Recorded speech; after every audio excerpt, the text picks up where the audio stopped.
আচ্ছা, কখনো কি ভেবে দেখেছো হটডগকে কেন হটডগই বলা হয়? এতে কি সত্যিই কুকুরের মাংস থাকে? গল্পটা শুরু হয় জার্মানি থেকে। সেখানে তৈরি হতো একটা লম্বা পাতলা সসেজ, যার নাম ছিল ডাকসান সসেজ, কারণ এটা দেখতে ঠিক ডাকসান কুকুরের মতোই ছিল। এখন প্রশ্ন হলো, সসেজ কি? আসলে সসেজ হলো কিমা করা মাংসের একটা রোল, যেটাকে মশলা দিয়ে মিশিয়ে একটা কেসিং এর ভেতরে ভরা হয়। 19 শতকে জার্মান প্রবাসীরা এই সসেজ আমেরিকায় নিয়ে আসে, আর সেখানে এটি গরম গরম বেডের ভেতরে ঢুকিয়ে বিক্রি করা শুরু করে। আর তারপর 1901 সালের কাছাকাছি একজন কার্টুনিস্ট বেসবল ম্যাচে ডাকসান বানানটি কঠিন মনে করলেন, তাই মজা করে লিখে দিলেন হটডগ। আর তখনই আমেরিকায় গুজব ছড়িয়ে পড়ে যে এতে হয়তো কুকুরের মাংস থাকে, কিন্তু আসলে এই সবকিছুই একটা এন্টারটেনমেন্ট ছিল। আর তখন থেকেই এই হটডগের নাম ভাইরাল হয়ে যায়।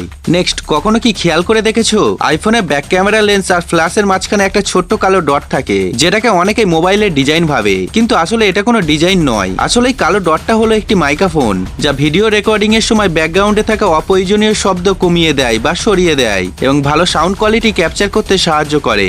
নেক্সট দেখো, যেখানে পুরো পৃথিবীতেই শুধু স্যুপ খাওয়া হয়, সেখানে জাপানিজরা নুডল স্যুপ বা পোকে স্যুপ শুধু খায় না, সেটা দিয়ে চানও করে। কারণ তাদের ধারণা এই স্যুপ দিয়ে চান করলে স্কিনের কোয়ালিটি আরো ভালো হয় এবং ত্বক আরো বেশি সফট ও গ্লোয়িং হয়। তাই অদ্ভুত লাগলেও জাপানে স্যুপ দিয়ে চান করাটা এখন একটা কমন ব্যাপার হয়ে গেছে। নেক্সট দেখো, বিজ্ঞানীদের মতে এখনো পর্যন্ত প্রায় 105 থেকে 117 বিলিয়ন মানুষ পৃথিবীতে জন্ম নিয়েছে, কিন্তু অবাক করার বিষয় হলো বর্তমানে মাত্র 8 বিলিয়ন মানুষ জীবিত আছে, অর্থাৎ মৃত মানুষের সংখ্যা জীবিত মানুষের চেয়ে অনেক বেশি। এই পরিসংখ্যা সত্যিই আমাদের ভাবতে বাধ্য করে যে আমরা ইতিহাসে খুব ছোট্ট একটা অংশ।